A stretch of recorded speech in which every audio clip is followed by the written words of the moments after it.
예, 여러분은 여러분의 삶이 딱 한 주일 남아있다면, 그러니까 일주일 후에 죽게 된다면, 이 땅을 떠나게 된다면 그 한 주일을 무슨 일을 하며 보내실 것 같으십니까? 가장 중요하다고 생각하는 일을 하시겠죠? 하루하루, 한 시간 한 시간 허투루 보내는 시간은 아마 없으실 겁니다. 작고 사소한 일에 마음을 빼앗기지도 않으실 겁니다. 중요하다고 생각하는 일을 아마 하나하나 하실 겁니다. 오늘 우리는 계속 마가복음을 함께 하고 있습니다. 마가복음은 오늘 함께하는 11장부터는 주님의 마지막 일주일을 다루고 있습니다. 지난주 우리가 함께 살핀 본문이죠. 바디메오 사건. 바디메오를 치유하신 그 사건으로 끝으로 누군가를 치유하시거나 어떤 기적을 보이시는 일을 더 이상 하지는 않으십니다. 그렇게 마지막 일주일이 진행됩니다. 이제 죽음을 앞두시고 메시아로서 이 땅에 오신 하나님의 아들로서 한 걸음 한 걸음 이전과는 조금 다른 모습으로 가십니다. 여러분, 마가복음은 총 16장으로 되어 있습니다. 그런데 11장부터 16장까지가 마지막 일주일을 다룹니다. 그 일주일의 무게가 얼마나 무거운지 깊은지 아시겠죠? 거의 40%를 이 7일을 다루고 있는 겁니다. 우리도 남은 마가복음 여정을 조금 더 정성스럽고 진지하게 만나시면 좋을 것 같습니다. 주님의 마지막 일주일은 예루살렘에 나귀를 타고 들어가시는 것으로 시작하십니다. 주님은 제자 중 2명에게 맞은편 마을에 가서 나귀를 데리고 오라고 말씀하십니다. 마을로 들어가면 아무도 타보지 않은 어린 나귀, 그러니까 새끼 나귀가 묶여 있을 거다. 그걸 데려오렴. 누가 무엇에 쓰려고 하냐 물으면 주가 쓰시겠다고 하고 말하렴. 이렇게 제자들에게 얘기합니다. 제자들은 그 제자 2명은 주님의 말씀대로 건너편 마을에 갑니다. 가니까 주님의 말씀대로 정말 어린 나귀가 매여 있습니다. 그래서 풀으려고 하니까 진짜 주님의 말씀대로 어디에 쓰냐고 묻습니다. 그래서 주가 쓰시겠다고 주님이 하라는 대로 다 하자 그가 허락합니다. 그래서 그 나귀를 주님 앞에 데리고 옵니다. 주님은 바로 그 나귀를 타고 예루살렘에 입성하십니다. 많은 사람들이 이 어린 나귀를 타고 들어오시는 주님을 향해 환호하고 열광합니다. 호산나, 찬송하리로다 호산나, 주의 이름으로 오시는 이여, 우리 조상 다윗의 나라여 호산나, 이렇게 열광합니다. 호산나는 지금 우리를 구원하소서라는 말입니다. 이번 기회에 아예 여러분 기억해 두시면 좋겠습니다. 호산나는 지금 우리를 구원하소서. 그렇게 막 환호합니다. 그들은 주님을 메시아로 지금 맞이하고 있는 겁니다. 오늘 본문의 내용입니다. 여러분, 예수님은 건장한 말이 아니라 나귀, 그것도 어린 나귀, 새끼 나귀를 타고 예루살렘에 입성하십니다. 주님은 왜 그렇게 하신 걸까요? 어린 나귀, 키 작은 어린 나귀, 아직 사람을 태워본 적이 없는 아주 작은 나귀입니다. 건장한 어른이 그 어린 나귀를 타고 가면 되게 우스꽝스러운 모습이었을 겁니다. 그런 모습을 하고 입성하시는 것도 이상한데 더 이상한 거는 주님의 그 모습을 보고 사람들이 막 환호한다는 겁니다. 열광하고 막 찬양한다는 겁니다. 여러분, 이상하지 않습니까? 새끼 나귀를 타신 예수님도, 그런 예수님을 보고 환호하는 사람들도 이상합니다. 이런 장면이 생긴 이유는 구약 스가랴의 예언 때문입니다. 스가랴의 예언 때문에 예수님도 이러하시고 이 모습을 보는 사람들도 이러한 겁니다. 스가랴 9장 9절 여러분의 주보에도 실어 놓았습니다. 우리 스가랴서의 말씀 9장 9절, 우리 함께 읽겠습니다. 시온에 따라 크게 기뻐할지어다, 예루살렘에 따라 즐거이 부를지어다. 그는 공의로우시며 구원을 베푸시며 겸손하여서 나귀를 타시나니 나귀의 작은 것 곧 나귀 새끼니라. 예, 하나님은 스가랴를 통해 이렇게 말씀해 주셨습니다. 왕이 나타날 텐데 그는 나귀를 탄다. 근데 나귀도 어린 나귀를, 겸손하셔서 어린 나귀를 타고 온단다 알려주십니다. 이스라엘 백성은 스가랴의 예언으로 메시아가 우리에게 올 때 나귀를 타고, 어린 나귀를 타고 들어온다는 것을 알고 있었습니다. 스가랴의 예언 이후 어떤 왕도 나귀를 타고 예루살렘에 들어온 왕은 없었습니다. 그런데 예수가 어린 나귀를 타고 예루살렘에 지금 들어오고 계시는 겁니다. 귀신을 쫓아내고 병든 자를 고치고 오병이어로 많은 일을 고쳤다는 그, 무리를 걸었다는 그가 이번에는 나귀를 타고, 새끼 나귀를 타고 예루살렘에 입성합니다. 사람들은 예수가 진짜 메시아 맞구나. 그러면서 놀라면서 환호하고 열광하는 겁니다. 사람들은 자기 겉옷을 서슴없이 벗어 길에 깔아놓습니다. 지금 멋들어진 양탄자가 없으니 그들이 할 수 있는 건 자기가 가진 옷을 벗어서 깔아놓는 겁니다. 환호하는 이들, 앞에서는 환호하고 뒤에서는 찬양합니다. 그들은 지금 메시아임을 인정하고 있는 겁니다.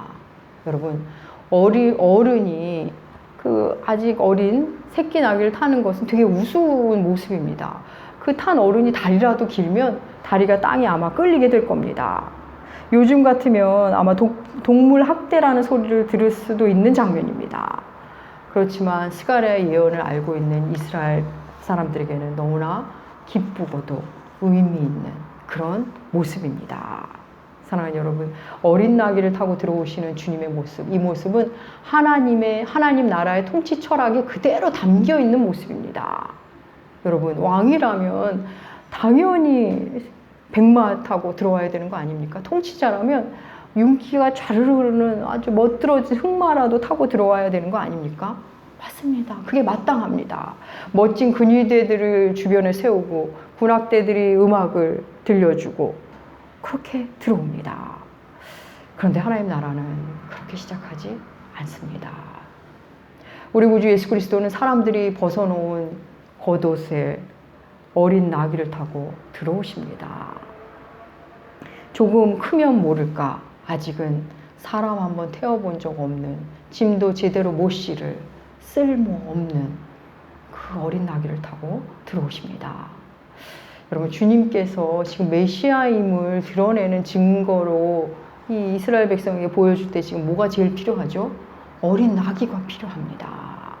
어린 나귀가 있어야 주님이 바로 구약에 예언된 그 메시아임을 보여줄 수가 있습니다. 주님은 주님 되심을 드러내는데 이 어린 나귀가 필요합니다. 이 어린 나귀가 주님의 왕 되심을 보여주는 겁니다. 잘생기고 늠름한 백마가 필요한 게 아니라 사람들이 쓸모없다고 생각하는 그 나귀, 새끼 나귀가 필요하십니다. 여러분, 하나님의 하나님 되심을 보여주는 데 필요한 건 백마가 아닙니다. 병거가 아닙니다. 나귀입니다. 하나님의 능력 있고 재능 있고 돈이 많은, 그래서 누구나 탐내는 백마를 필요로 하시지 않습니다. 어찌 어설프고 위태위태한 경험 없는 그 작은 나귀를 필요로 하십니다. 한 번도 사람을 태워본 적이 없어서 제대로 일해본 적이 없어서 두려운 나귀, 혹시 내가 잘못할까봐 두려운 나귀, 주님은 그런 나귀를 원하십니다. 여러분, 하나님은 왜 이런 방식으로 일하시는 걸까요? 그냥 세상의 방법으로 멋진 말을 타고 가장 비싼 양탄자 위를 걸으시며 최고의 군대를 거느리고 입성하셔도 되지 않을까요? 사랑하는 여러분, 하나님의 위대하심은 그렇게 다 드러내지 못합니다. 하나님의 위대하심을 이 땅의 그 무엇으로 표현할 도리가 없습니다. 하나님의 위대하심을 이 땅에 다 담아내지 못합니다. 여러분, 한번 생각해 볼까요? 예수께서 그 당시에 가장 멋진 백마를 타고 들어왔다고 생각해 봅시다. 군대도 거느리고 들어왔다고 생각해 봅시다. 그 다음에 더 멋진 말을 타고 들어오는 왕이 또 생깁니다. 더 화려하게 등장하는 왕이 또 나타납니다. 그런 방식으로는 하나님의 위대하심과 크심을 나타낼 수가 없습니다. 그래서 하나님은 반대로 역설적으로 하나님의 크심을 드러내십니다. 크신 하나님인데 그 하나님의 크심을 다 보여줄 수가 없어서 도리어 작음으로 보여주십니다. 작은 것으로, 낮아짐으로, 비천함으로 그분의 크심을, 그분의 높음을, 그분의 존귀하심을 그런 방식으로 드러내시는 분입니다. 여러분, 선지자 엘리야가 갈멜산에서 바알 선지자 450명과 대결한 장면을 여러분 기억하실 겁니다. 이스라엘이 3년 동안 기근이 계속됩니다. 당시의 왕은 아합이었고 아합의 아내 왕비가 이세벨이었습니다. 이세벨은 바알 숭배자입니다. 이세벨은 바알 선지자들을 거느리기도 하고 후원도 하는 아주 바알 숭배자 골수였습니다. 엘리야와 바알 선지자 450명이 갈멜산에 모여 누가 참신인지, 누가 섬기는 신이 참신인지를 대결을 합니다. 그래서 각자 제단을 쌓고 하나님이 불을 내리시면, 그러니까 누군가가 불을 내리면 그 사람이 섬기는 신이 진짜 신이라고 대결을 벌입니다. 바알 선지자는 수백 명이죠. 수백 명이 아침부터 낮까지 제단 앞에서 바알을 부르고 뛰놀지만 바알이 응답이 없습니다. 응답이 없죠. 이 사람들은 칼과 창으로 몸을 자해하면서 바알을 찾습니다. 근데도 응답이 없습니다. 이번에는 엘리야 차례입니다. 엘리야는 혼자 제단을 쌓고 번제를 드립니다. 제단에 물을 흠뻑, 3차례나 흠뻑 붓습니다. 그리고 기도합니다. 어떻게 됐을까요? 엘리야가 기도하자 엘리야가 쌓았던 제단에 하나님의 불이 내려와서 그 흠뻑 젖은 제단을 태웁니다. 엘리야는 바알 선지자들 대상으로 큰 승리를 거둔 겁니다. 그 자리에 있던 백성들이 있었겠죠. 엘리야는 말합니다. 바알 선지자들 모두 죽여라. 그래서 바알 선지자들이 그 자리에서 죽습니다. 그리고 엘리야의 기도로 3년의 기근을 해결하고도 남는 비가 그날 내립니다. 그 일이 있은 후 엘리야가 행한 일이 아합 왕의 아내 이세벨에게 알려집니다. 그러자 이세벨은 보통 여자가 아닙니다. 이세벨이 사람을 엘리야에게 보냅니다. 보내면서 말합니다. 네가 바알 선지자들의 했듯이 내가 너에게 할 것이다. 죽이겠다는 얘기죠. 엘리야의 반응이 어땠을까요? 너무 뜻밖입니다. 엘리야는 이세벨의 그 전언을 듣고는 낙심합니다. 그래서 로뎀 나무 아래서 하나님께 차라리 죽는 게 낫다고 죽여달라고 간구합니다. 아마도 큰 영적 전쟁을 하고 탈진한 상태에서 이세벨의 그 말이 그를 낙심하기에 아주 충분한 그런 말이었나 봅니다. 아무튼 엘리야는 상심해서 아무것도 안 한 채 누워 있습니다. 그런데 하나님께서 하나님의 천사를 보냅니다. 떡과 물을 보내며 이걸 먹고 기운을 차리라고. 그리고는 하나님의 산으로 가라고 얘기합니다. 엘리야는 그걸 먹고 기운을 차려서 40주야를 걸어서 하나님의 산 호렙에 도착합니다. 그곳에서 하나님을 만납니다. 이 엘리야에게 하나님이 어떤 모습으로 나타나셨을까요? 어떤 모습으로 나타나셨을까요? 그 장면이 열왕기상 19장에 나와 있습니다. 열왕기상 19장 11절과 12절 하나님의 말씀 주보에 실었는데 우리 함께 읽겠습니다. 여호와께서 이르시되 여호와 앞에서 지나시는데 여호와 앞에 크고 강한 바람이 가르고 바위를 부수나 여호와께서 계시지 아니하며 바람 후에 지진이 있으나 지진 가운데에도 여호와께서 계시지 아니하며 또 지진 후에 불이 있으나 불 가운데에도 여호와께서 계시지 아니하더니 불 후에 세미한 소리가 있는지라. 아멘. 하나님 산에 섰는데 먼저 강한 바람이 붑니다. 바람이 얼마나 강한지 산을 가르고 바위를 부숩니다. 그런데 그곳에 하나님이 안 계십니다. 그렇게 지진이 있고 이번에는 불이 지나갑니다. 불이 지나가는데 그 안에도 하나님이 계시지 않으십니다. 그리고 마지막 불이 지난 후에 세미한 소리, 하나님이 나타나시는데 세미한 음성으로 그에게 나타나십니다. 강한 바람 중에 말씀하실 줄 알았는데 그렇게 하시지 않으시고 불 가운데서 말씀하실 줄 알았는데 그렇게 하시지 않고 세미한 음성, 아주 작은 음성으로 주의를 기울여야 들을 수 있는 방식으로 나타나시는 겁니다. 하나님이 그렇게 세상이 예상했던 방법을 뒤엎으시고 작은 음성으로 나타나십니다. 여러분, 주께서 메시아됨을 나타내실 때도 그러하셨습니다. 이게 주님의 임재 방식입니다. 제일 먼저 필요한 것이 백마와 병거, 어마어마한 규모의 그 무엇이 아니라 어린 나귀를 필요로 하셨습니다. 여러분, 주께서 어린 나귀를 타시기에 앞서 세 사람이 등장합니다. 먼저는 나귀를 가지러 간 2명의 제자, 그리고 나귀 주인으로 보이는 그 나귀를 허락한 나귀 주인입니다. 주께서 십자가를 지시기 전에 구약의 선지자가 예언한 대로 주님이 바로 그 메시아임을 드러내는 데는 나귀가 필요했고, 그 나귀를 타시기까지에는 2명의 제자의 순종과 나귀 주인으로 보이는 자의 허락이 필요했던 겁니다. 우리는 이 모습을 보면서 주께서 나귀를 데려오시는 걸 보면서 주님 너무 막무가내 아니야? 남의 나귀를 막 갖다 쓰시네? 이렇게 느끼실 수도 있습니다. 그런데 그렇지 않음을 마가는 명백히 말해줍니다. 우리 마가복음 11장 6절 하나님의 말씀 함께 읽겠습니다. 제자들이 예수께서 이르신 대로 말한데 이에 허락하는지라. 나귀 주인으로 보이는 그 사람이 허락합니다. 주께서 쓰시겠다는 그 말씀을 수용하고 허락해 줍니다.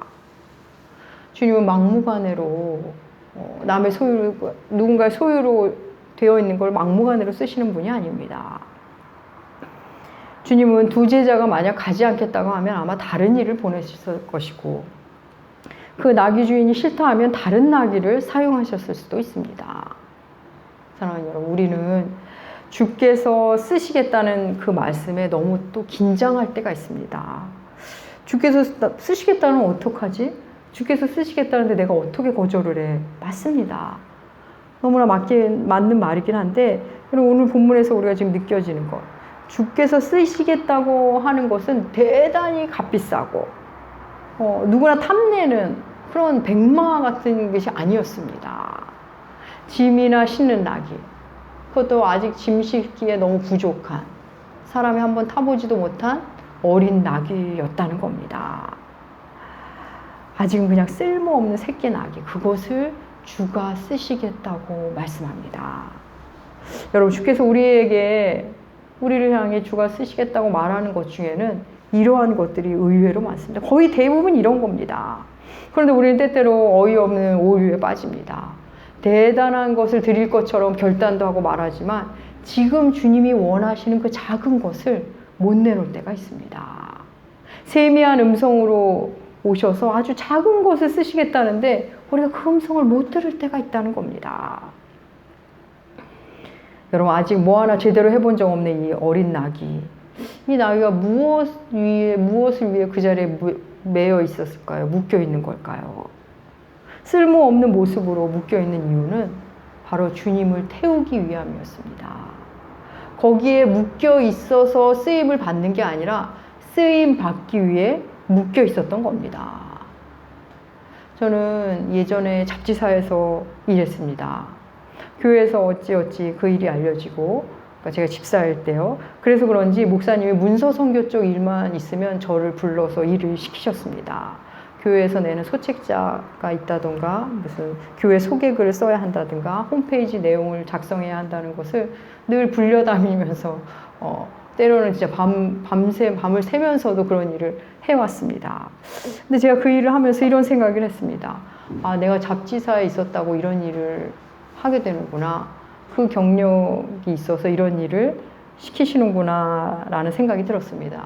그런데 시간이 흐르면서 알게 되었습니다. 내가 잡지사에 다녀서 이 일을 하는 게 아니라 이 일을 하기 위하여 잡지사에서 일했던 거구나. 그걸 깨달았습니다. 여러분, 나귀는 묶여 있어서 그 자리에 있어서 쓰인 게 아니라 쓰임 받기 위해 그 자리에 있던 겁니다. 하나님 우리에게 왕으로 오실 때 우리의 어떤 대단한 것을 쓰겠다고 하지 않으십니다.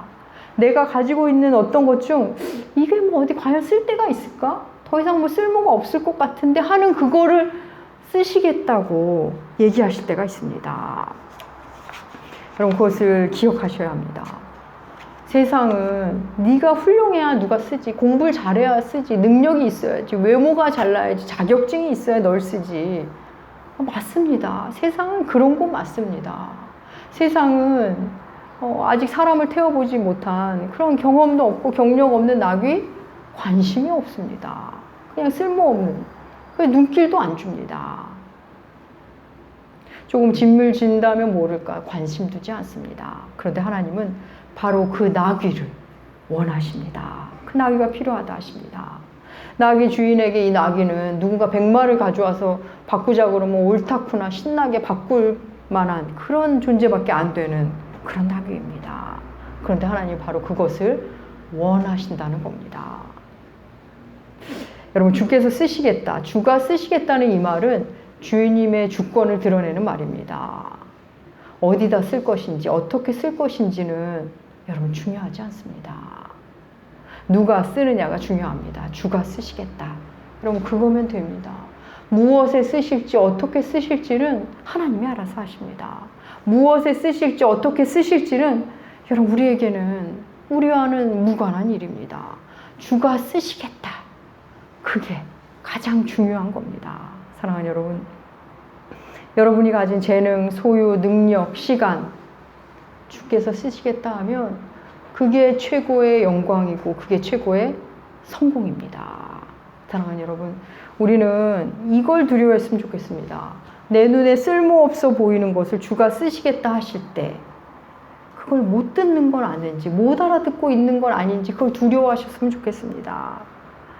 내 눈에 너무 초라해서 설마 이걸 쓰실까 해서 놓치는 건 없는지, 너무 세미한 음성으로 말씀하셔서 내가 못 알아듣는 건 아닌지 그걸 두려워하시면 좋겠습니다. 사랑하는 여러분, 주님은 요한복음 4장에서 사마리아 여인에게 물 좀 달라 하면서 오셨습니다. 물기는 여인에게 물 좀 달라는 건 전혀 어렵지 않은 부탁입니다. 우리는 세상 가치관에 갇혀서, 세상의 큰 소리들에 갇혀서 주께서 달라 하는 그 작은 것, 설마 이런 거 쓰실까? 그렇게 생각하게 될까봐 두려워하면 좋겠습니다. 사랑하는 여러분, 기억하시기 바랍니다. 주님은 나귀, 그것도 어린 나귀, 사람을 아직 태워본 적도 없는 그 어설픈 나귀를 필요로 하십니다. 주님은 정복자로 와서 이걸 내가 쓰겠으니 내놔, 이런 방법을 쓰시지 않으십니다. 부탁을 하십니다. 건너 마을에 가서 나귀 좀 데려올래? 내가 좀 써도 되겠니? 그렇게 부탁을 하십니다. 주님은 지금도 우리에게 그렇게 부탁을 하십니다. 아주 초라한 것, 별 볼 일 없는 것, 어디다 내놓으면 창피만 당할 것 같은 그것을 쓰겠다며 오십니다. 아직 한 번도 드러나 본 적이 없는, 나도 모르는 나의 재능, 그거를 좀 내가 쓰면 안 되겠니? 이렇게 오십니다. 그냥 흘려보내는 너의 그 시간 30분만 나에게 주면 안 되겠니? 아무도 쓰지 않는, 아무것도 하지 않은 너의 첫 시간, 하루의 첫 시간 나에게 주면 안 되겠니? 너의 그냥 대충 흘려버리는 너의 에너지 내가 쓰면 안 되겠니? 주님은 그렇게 지금도 오십니다.